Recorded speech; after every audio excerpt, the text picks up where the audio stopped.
Hello everyone and welcome to a brand new video from me on YouTube this time. I'm not streaming this video live on Twitch first and then edit it to YouTube, what I normally do. But this video will be only on YouTube. And the reason is because today we are going to couple our API on AWS. And since AWS has a user with like a private key and a password and a secret and everything, I figured it's not really smart to do that live, creating a user live on stream and trying to access AWS with it. So yeah, I figured let's just record this first and then edit it and put it on YouTube only. So thank you very much for watching this. If you are on YouTube, thank you for subscribing. I got a lot of subs lately, and thank you for all the support. I really appreciate that. I just wanted to say that real quick. So what we're going to do today is, like I said, we have this event bus over here. This event bus will have events. We made an adapter that gets those events. We have a database that stores the comments from the adapter in the database, and then we have an API that actually gets the comments out of the database when requested so by a website or a test that we made. What we're going to do today is we're going to put the other path. Imagine someone on the website actually comments something. You want that to be stored in the database. But what you don't want to do is create a way for the API to directly write into the database. You want to basically separate those responsibilities. You want to have the adapter being the writer towards the database, and you want the API to be the reader from the database. So this guy cannot write directly towards the database. The reason is then you can horizontal scale this API when the load requests it. So you can have like 12 APIs that only read from the database, while you still have the adapter that just writes to the database when necessary. So what we're going to do to make that work is we are going to put an event on the event bus, like so. We make an event that goes towards the event bus, and in the next video we will actually grab that event from the real event bus and use it in our adapter to store a comment, and then we have like this full circle going on. That's it for today. All right. So, welcome back in the code. Last time I ended with this horrible piece of code that's literally over here. This is not what you want, because it's not the responsibility for the controller to actually know how the response from a comment should look like. It's the single responsibility of a comment to know what it should look like. So there is some debate. You could make a separate class to convert the comment towards a specific output. That's another pattern you can use. But I like to actually make the comment itself responsible for its own output. So what I do is I go to comment, and what we're going to do is we're going to implement the JSON serializable interface. What this does for us is it will actually make it so that we need to create a JSON serialize function. Now, before we continue any further, we have to create a test for this, because we need a functionality that it doesn't provide. So we're going to make this test driven, of course. So we have this comment entity over here right now, and we have this comment test over here. What we're going to do is we're going to create a test public function, a comment can be serialized. What's going to be in the test? Well, that's pretty easy. We're going to make a comment like so. And what we want to do is we want to assert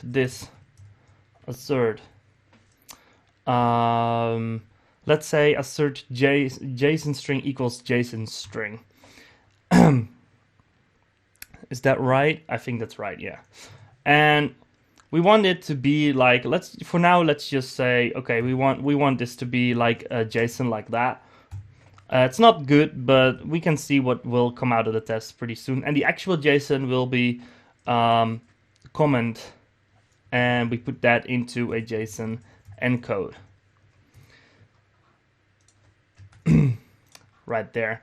If you get a message that you need an extension from Composer, just add it to your Composer JSON. There is this XJSON. I already put it here, but yeah, if you don't have it, you can add it like there in the Composer JSON. All right, so if we JSON encode the comment, we need to get some sort of result. When we run this test, however, it will of course fail because it actually gets null. So what we're going to do now is we're going to make some implementation for this JSON serialize method. And let's say, okay, so when you want me to serialize, return this array over here. And it's basically the same array that we had. We just make it the responsibility of the comment entity right now instead of the controller. So where is our endpoint? It's over here. Let's do this. Let's get that. Put you over here. I think it's like this, right? No, it's not. Damn. All right. And of course, instead of comment, it's this. So this get user ID, this get comment ID, and this get comment topic ID and comment. When you return this, it will return an array that will be automatically JSON serialized when the JSON encode function is called. So if I'm right, when we go back to our comment test, we should actually have a failed test, but with correct output. There we go. So this is exactly what we had right here. And now what I'm going to do is I'm just going to copy paste this real quick and put it over here because this is exactly what we want. I am not sure if it actually does indentation, but for now let's just assume it does. I need one more. Okay, there we go. And let's put this on a new line, or maybe not. I don't know. Do we want this on a new line?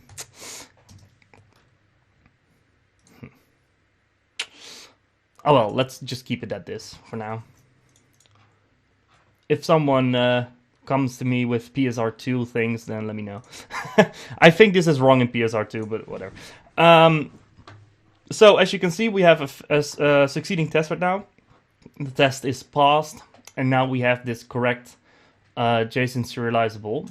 So what we can do now is we can strip this in our controller and put it back to comment. And when we run the test for the endpoint, it should still work.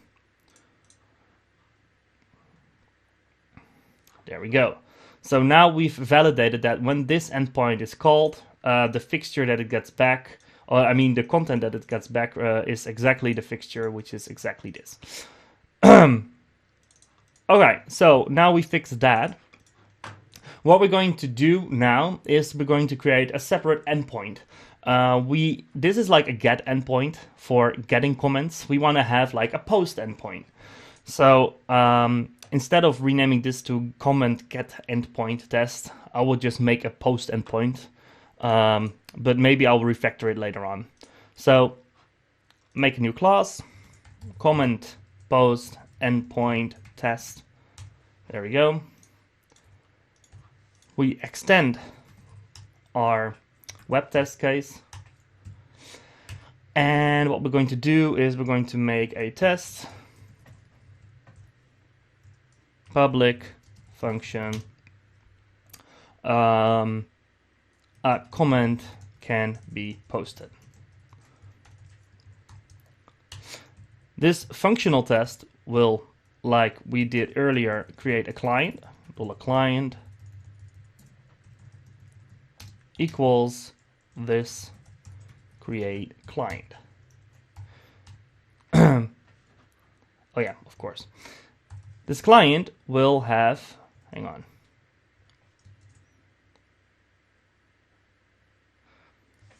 Yeah, I'm just shouldn't be, yeah, exactly. Okay, this client will make a request, I'm sorry, and it will be a post request saying, what's the next variable? I need to have the correct ones. URL, of course. So the URL or the URI will be slash API slash comment slash post comment, whatever. So, of course, you can rename this to any endpoint you like. I'm not per se doing this according to the standards of REST, but you can make this endpoint whatever you like if you feel like, if you know a better name. Next, we have these parameters, and those are the post parameters. So we got this array over here, and what we're going to do is we're going to make it so that we have a topic ID,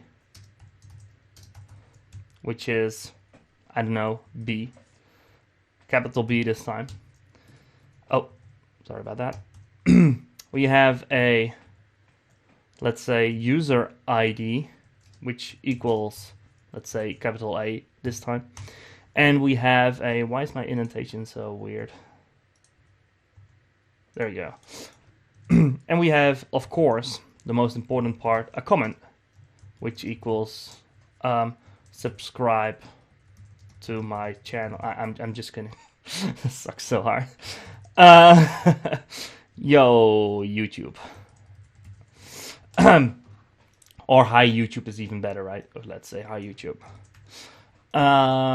So now we're making a post request to this endpoint with this data.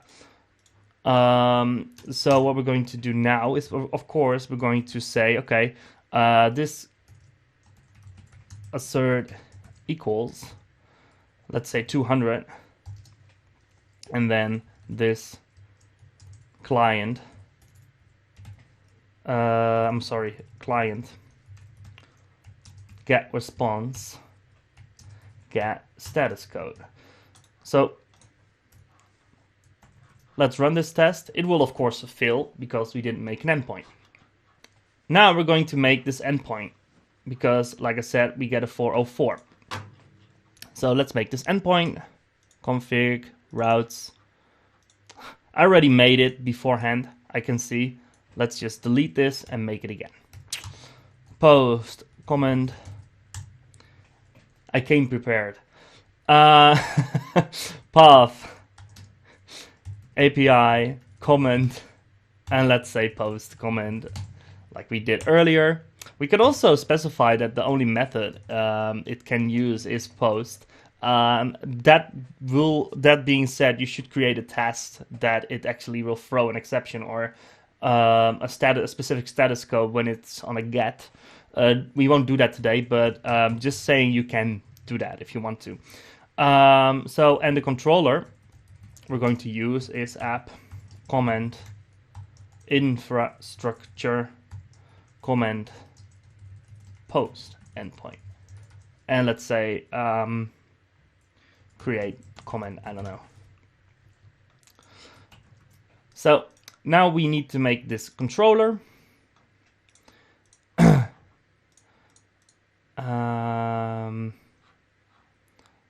So the controller will be, of course, in the same directory. There we go. And this is called command post endpoint. There we go. Add. We extend the abstract controller again. And we will create a function that's be called create comment. If I'm right, I forgot. Yeah, create comment. All right. This thing will, of course, have a Symfony request called request, and it returns a response. from this right here. We can of course return a new response right now. And when it does that, the test will probably succeed. There we go. We created a live endpoint right now. So what we can do now is we can do two things. We can give feedback towards the person or the API that actually requests the create comment endpoint, like so, success, for example. Or we can say like return new response field, whatever. You can make this as complex as you want. For now, we're just going to do return success when it's a success. And we will be returning failed when there are no post variables defined. So what we're going to do is we're going back to our test and we say, okay, there's a new test right now. Public function endpoint,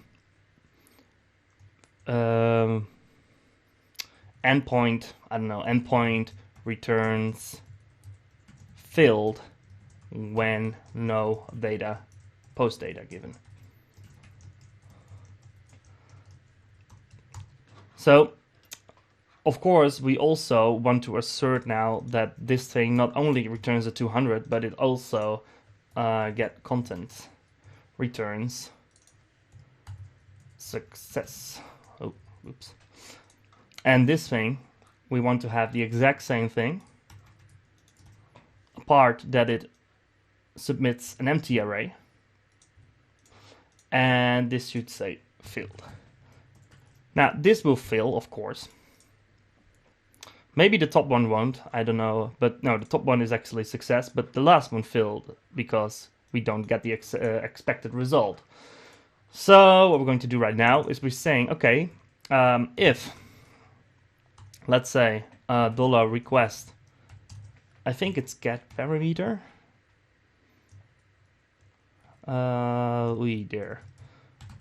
Get, I think. No, wait, hang on. What was the lol? Is it request? No, it's query, I think. No, that's query is a get parameter. So request is post. Yeah, request is post. So $request get topic ID. Let's say just not equals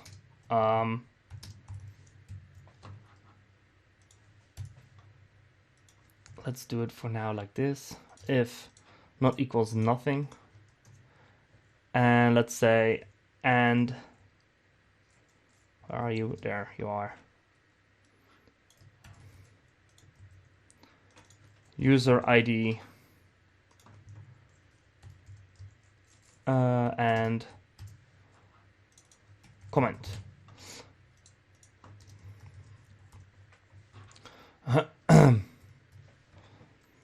And now I know a lot of PSR2 people will flame on me. But I actually prefer this way for showing this because it's a lot more readable for me. So if statement says empty body, of course it has. So then we return success, else we will return spawns.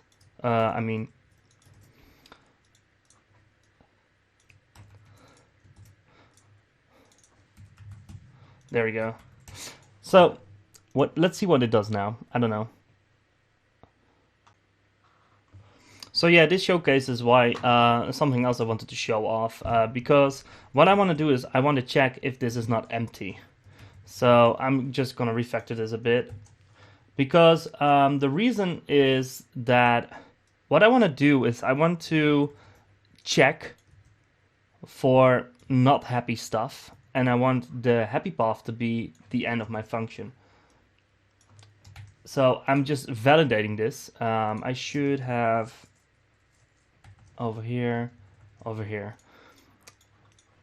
So I just want to have if this is not empty, and this is not empty, and this is not empty, then right now it returns success, and this returns a response failed. And when I run the test right now, as you can see, both tests succeed. However, I want to do this vice versa. This is something else. What you want to do, what I always do is I want to let the happy path be the end of the function, because when you are a colleague of yours is like checking your code, you want to have like this, okay, this path will fill, this path will fill, and then you have your happy path right at the end of the function. So all the functions are pretty much readable, because these are all the criteria that it fails on. And the last thing, if everything succeeds, you get success back. If you do this the other way around, like we had, then your happy path will always be in a nested if statement or worse. If you do it like that, then it makes the code really hard to read, because people will have to understand first what all the scenarios are before they can understand something will be a success. Right now, if you do it like this, you can put it like scenario by scenario. You will, if you want to check your result, you just check the bottom of the function. All right, small tip, but works. So right now we should have this as well working. There we go. So now we literally say, okay, if stuff isn't set, then just respond with failed. If not, which is this case, then we can respond with success. All right, so now we have these variables right there. And what I want to do is, let's see, how am I going to make this the best way? I want to put this into an event, and this event we will post towards AWS. We use our own made library to push events easily to AWS. We will get to that later. But first, we will create the event that goes towards AWS. We do that by, of course, making an event value object. The value object will be transformed towards what it's called a DTO, a data transferable object. But it will be transferred in that specific library that we're going to be implementing later. So right now we just have to make a value object for an event. The event object will be like the envelope of the event, and it will contain a comment value object that's like the message inside the envelope. So a lot of talking, let's make it. Let's create the comment value object first. We do that by making a test. So we make this folder, value object. And we have this test, comment test. Now, the funny thing is that we already have a comment test for the entity. And once we're done, apart from the serialization, it will look pretty much the same. So you could argue, why not use the entity for the event itself?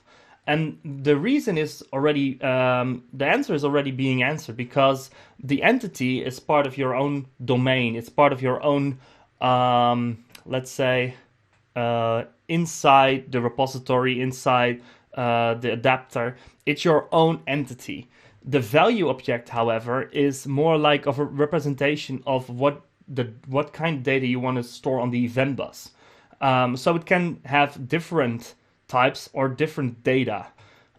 So even though they sound the same and they look the same, they are not the same. It's actually very good practice to have like a separate value object from the entity when doing stuff like this. It's all about the context in which you use your object. I think Uncle Bob has like this perfect, or someone else had it, but there was this perfect example of when you have like a bank note, a bank bill, like $1 or €5. And for a bank, it's an entity, but for you, when you pay, it's just a value object. And that's like the best example there is for that. So we're going to create this value object right now. Extends test case. There we go, test case. And this thing will have a public function. A comment can be created. I said created, there you go. Like I said, it will be almost the same as the other one, but we're not copy pasting this, we're actually making it again. So new comment, let's say A, B, C, A, B, C, and then this assert equals, let's say, I don't know, A, and then comment get, what was it, topic ID.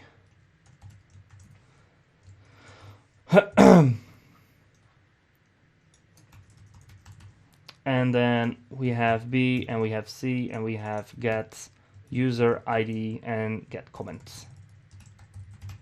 Well, this of course fills. I don't even have to try it. Then we have a folder, value object, and we have a comment value object. And this thing has a public function construct, and it will receive a, what was it, string topic ID, string user ID, and string comment. This thing doesn't return anything. So we have private topic ID, private user ID. It's funny because I'm already used to PHP 7.4 where you do like private string. But I need to actually think that I'm not doing that right now. Private comment, because we're still working in the other version of PHP. So this topic ID equals topic ID, and that counts for this user ID equals user ID, and this comment equals comment. There we go. Then we create the getters. Add getter, add getter, add getter. All right, this comment, like these annotations are so crap. I always remove them. It's like why would you? All right, so there we go. This thing returns a string, and they return their own stuff. Let's go back towards the test. This test though. Then we implement the value object right there. This already seems to work. And the test works now. So we actually made this. Cool. We're going to do exactly the same right now for the event. So we have a comment upserted event. Why I am making this? Oh, this is a test. Hang on. I need to refactor this a bit to the test. Test. There we go. Yeah, sure. Move on. All right, there we go. So why do we call our event an upserted event? Upserted is like a concatenation of update and insert. Because it doesn't really matter if it does a create or an update. It just posts the new thing or the update with the ID on our event bus. And everything, like every adapter that gets the event will either update stuff if it already exists or create it. But it's not really the responsibility of this event to know if an adapter does or doesn't have a certain object. So by creating this upserted event, we just make sure that the data that everyone could want, there we go, that it's on the event button. All right, so we create another test case. Add test public function on a comment upserted event can be created. This thing will have new comment upserted event, and this thing will assert equals $comment $event get data. The reason we use get data is an event can have everything. For now it's a comment, but we like to standardize the method for getting the actual event from the envelope, if that makes sense. So we always use get data for that. Now I say comment, it doesn't exist, so we make one. Comment equals new comment, and it's the value object, not the entity. A, B, C. We create one with that, and then this should respond with exactly that. So now we create the value object for it. Let's say comment upserted event. There we go. Extends nothing. Why am I doing that? Public function construct, and this is of course a comment value object that we call $data, or maybe we can even call it $comment, and then this data equals $comment, and we have private $data, and we have a public function get data that returns a comment having return this data. Easy enough. All right, now back to our test. Let's run this. It will fail. It doesn't have it imported. Oops. Import the thing. Run it again. And we're happy a value object can be created. All right, cool. Now we're going back to our post endpoint. We have these value objects right now. So first thing we're going to do is, after we are asserting that they're not empty, we're going to create a new value object. You could also delegate this responsibility towards like a factory pattern or anything else. For demonstration purposes, I will just make it here in the controller. So $comment equals new comment value object, and it will have this, that,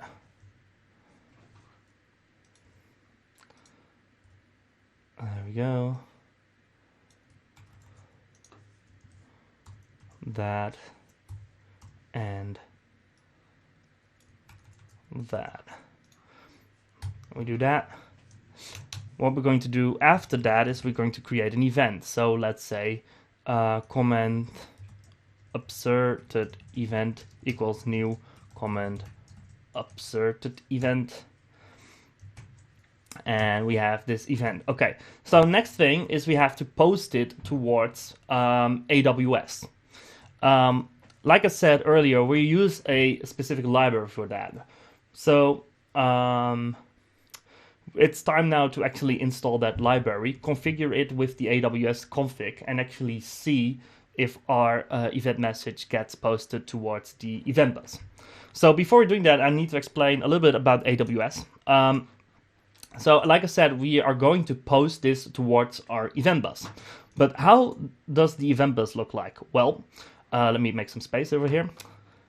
So imagine if we have like this API comment. You don't even need to imagine because we already have it. AWS works with what is called a topic, and that's called SNS, which stands for Standard Notification Service. And it works with a queue, which is called SQS, or Standard Queue Service. So what happens is that we create topics for every type of event we have. So if you have like an upserted event, but you can also have like a deleted event or other services can make other types of events, we create a topic for each type of event that makes place. Okay, that seems pretty logical. Then a queue is actually what the adapter listens to. So when you have like your adapter, in our case, adapter comment, that thing will actually listen to its own queue. So you have a topic per event, in this case, a comment asserted event topic. This queue is the adapter comments queue, and it will subscribe to messages being posted on this topic. So this is the real power behind a microservice architecture, because if you have like topics for each event that you have, and you have like queues for each adapter that you have, you can subscribe your queues towards like all these different events that you want to have for your specific adapter. So imagine we create a deleted event, and we can make the queue listen towards the upserted event as well as the deleted event. But if you, for example, have a statistics adapter that wants to know how many comments are posted, like a simple number, then you will have a stats adapter that also will listen to the same event and processes it locally to get the information it needs from those events. And this is literally the power, because now everything is asynchronous, and we have all these separate responsibilities divided over different microservices. So again, this is AWS. Like, let me make that pretty clear here. Let's do it like this. This part is all AWS for us. You can also use different queuing mechanisms like RabbitMQ, or you could even use key value stores if you like. But the main concept is the same. Just post your events towards topics for events, and let your queues for adapters subscribe towards those topics, and let them handle the events that they want to handle. All right, so we're going to make an SNS topic and an SQS topic, SQS queue in AWS right now. So let's make that. Let's go to AWS. I'm in AWS right now. I'm in my own environment. So let's go to SNS right here. All right, so SNS, a simple notification service. We go to topics over here, and we create a new topic. Ta-da! It's actually very easy. Let's make this the comment asserted event. I don't know. And let's make this comment asserted event. We create a topic. You can also, what we usually do is we put the environment after it. So it can be like a test, or it can be like prod. But for now, let's just make it like that. So now we have this topic with this ARN. We got to keep that in mind. We got to use it later. And then we go towards SQS. And there we have it. Get started now. So we want to create a standard queue with the name adapter comment. Also, you can use like prod or test behind it or in front of it. But for now, let's just use adapter comment. It's a standard queue. It's actually quickly created. And then we have this queue over here. Now what we're going to do, like I said earlier, we have to subscribe the queue towards this topic. So that's exactly what we're going to do. We're going to right click on this queue, and we say subscribe the queue to an SNS topic. It's not that hard when you understand what you need to do. So we have this topic over here that we created, comment asserted event topic, subscribe, and we're done. That's basically it in AWS. So every event that will get posted towards the SNS topic will be copied towards this queue. It's like a simple inbox for events. One other reason I'm using AWS is because of the pricing. I'm not being sponsored or anything by AWS, but I want to showcase this a little bit. If you're thinking about AWS or anything, I just wanted to say that when you go use SNS, then the first million Amazon SNS requests per month are free. So you can and that same counts for like SQS. So the first million SNS SQS events are free. After that, it's like $1 per million.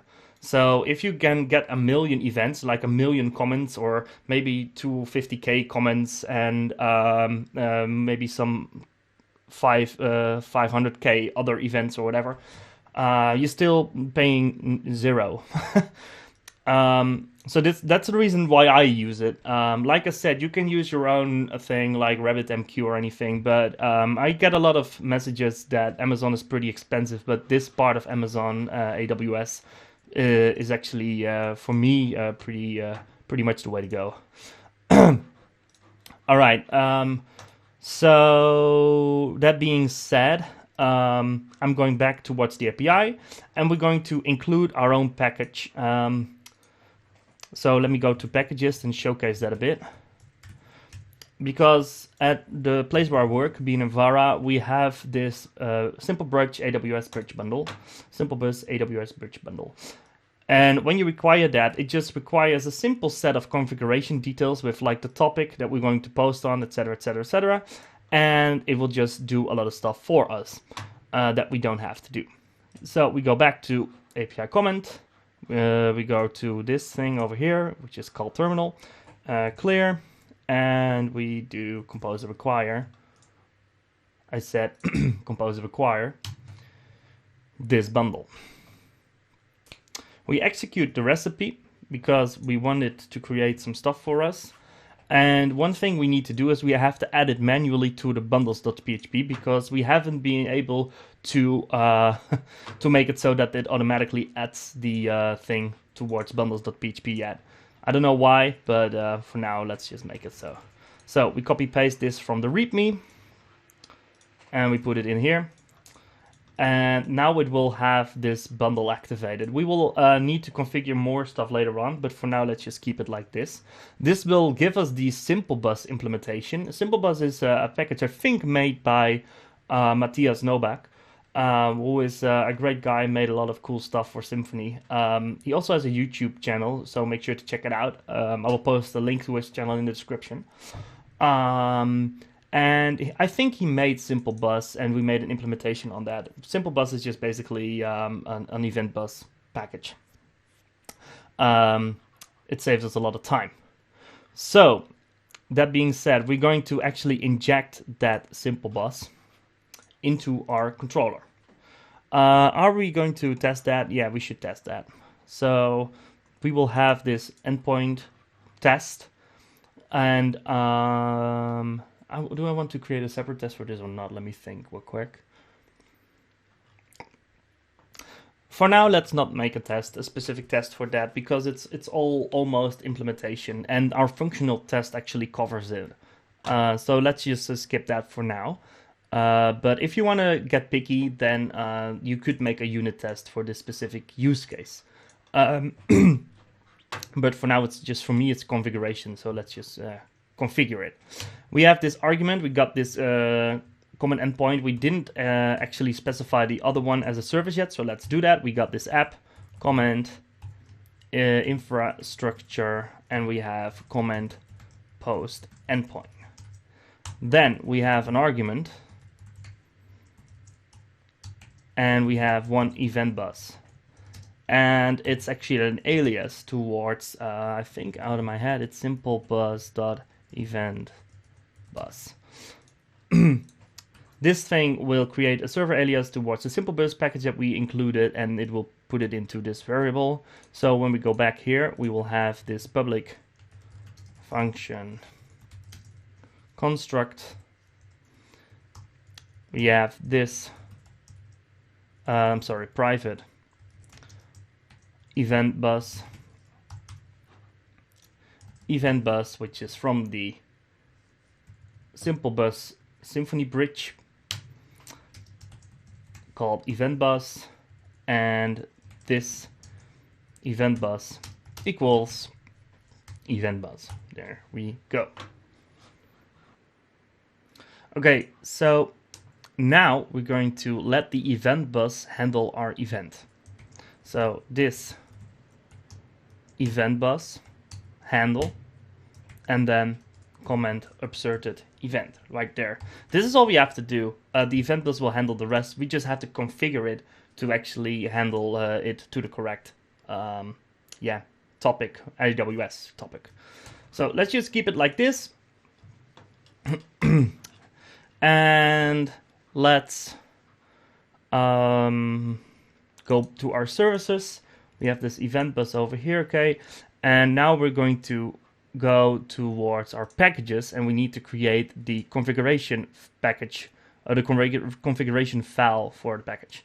So normally this is also included in the recipe, but for some reason it doesn't really work for us. So we have to create this file called, I think it's, let me see real quick where it's stating. It's not stating anywhere. Okay, we have to update the documentation here.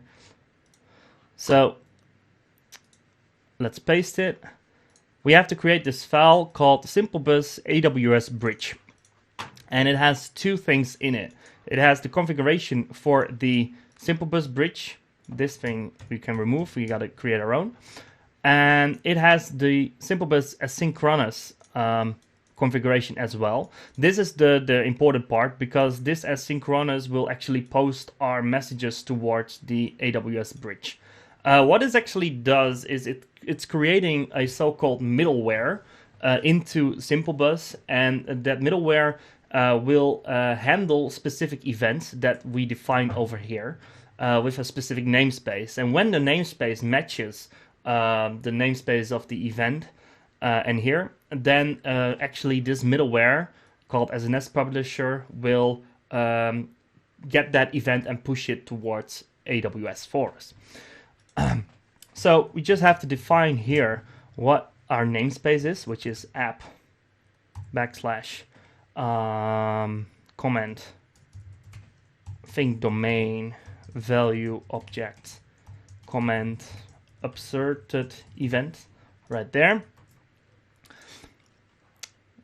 Let me check. App comment domain value object comment upserted event. And we have to obviously define our environment variables. So first things first, let's put them in our dist file. Let me actually remove the contents of this dist file, because I always hate it when it's full of comments. So let's go.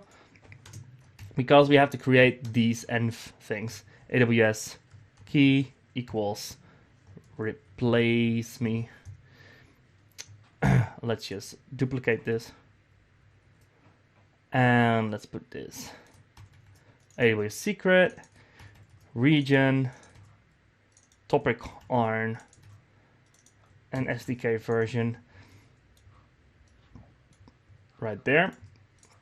Then we go towards our own test environment, like so. And then we're going to replace this stuff for the things that we're going to create right now. So the topic arn is pretty easy, because we already know that. The topic we want to go to is the SNS topic that we created, which is the comment upserted event topic. This one.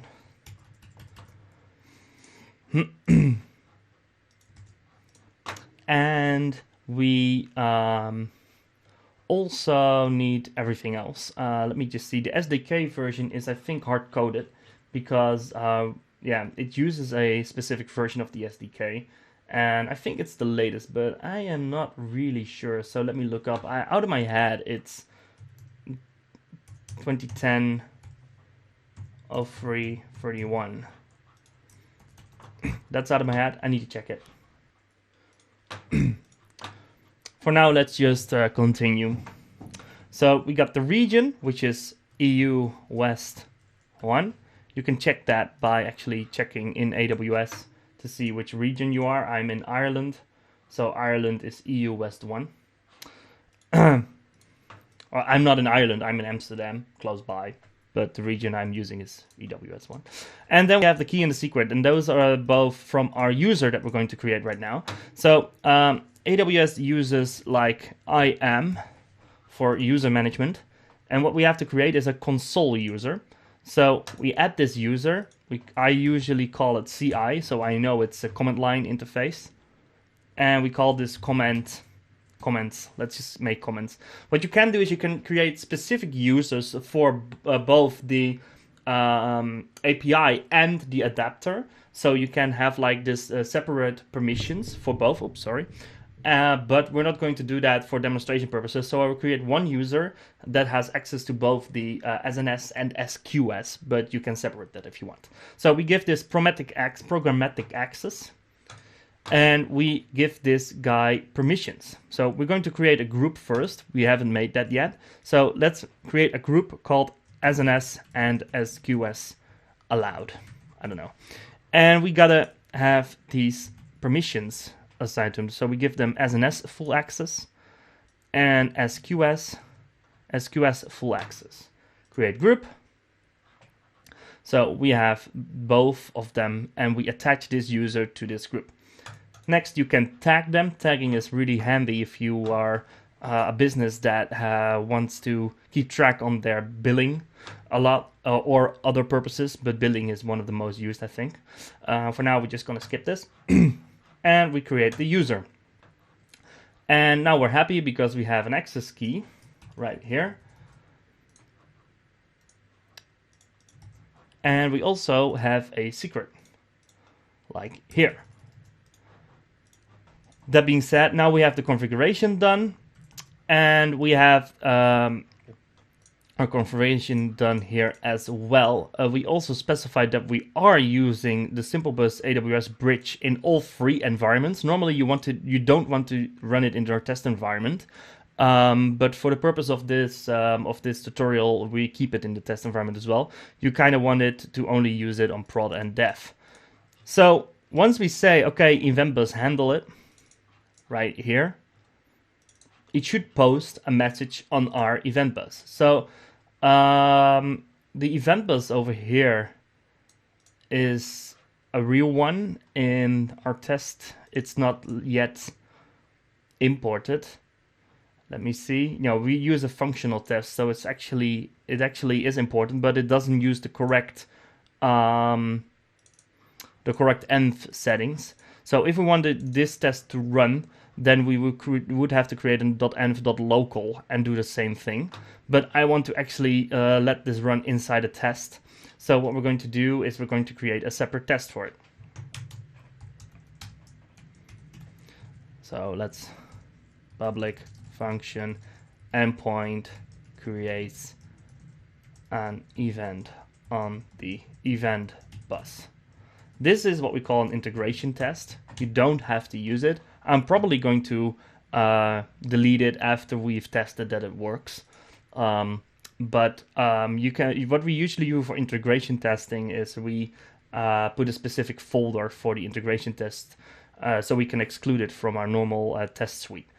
But for now, it's okay. So we got the event bus equals this boot kernel get container. We get the service container for this, and we get the service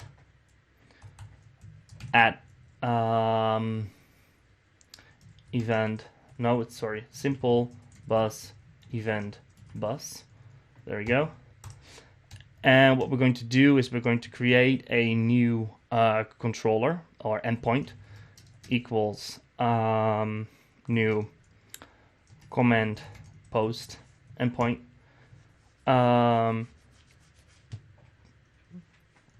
And it wants to have the event bus, obviously. So like that.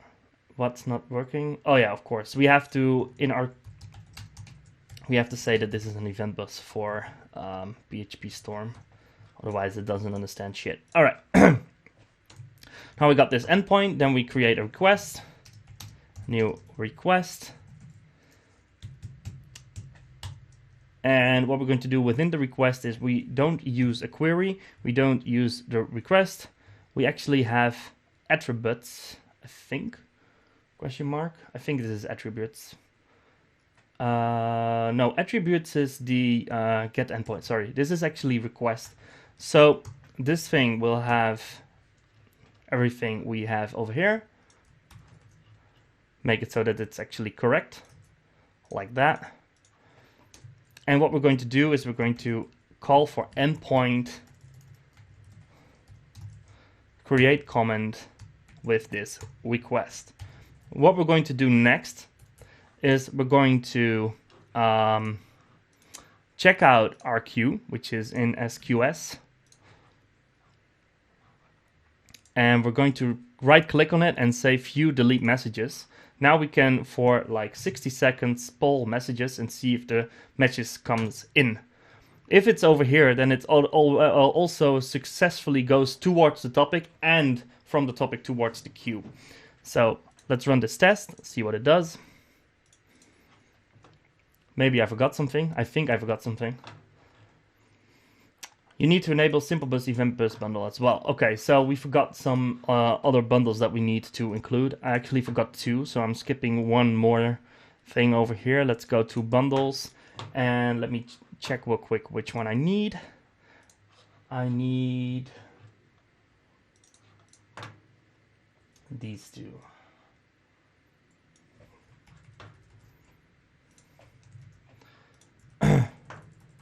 So the event bus bundle and the command bus bundle. Let's run the test again, see if it's successful. What's next?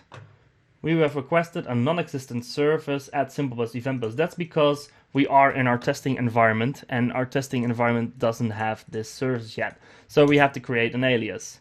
So let's just say test, for example, or let's make it capital T because we use that one rule above. Simple, let's say test.eventBus, I don't know. Let's make this an alias towards the original one. It's public now, so we can use it. And in our test, let's actually use the other service right here. My mistake, that add wasn't necessary at all, but this is prettier anyway, right? Let's see what it does. The test did not perform any assertions, but it did something. So let's just say, you know, like our functional test, this assert equals success. This endpoint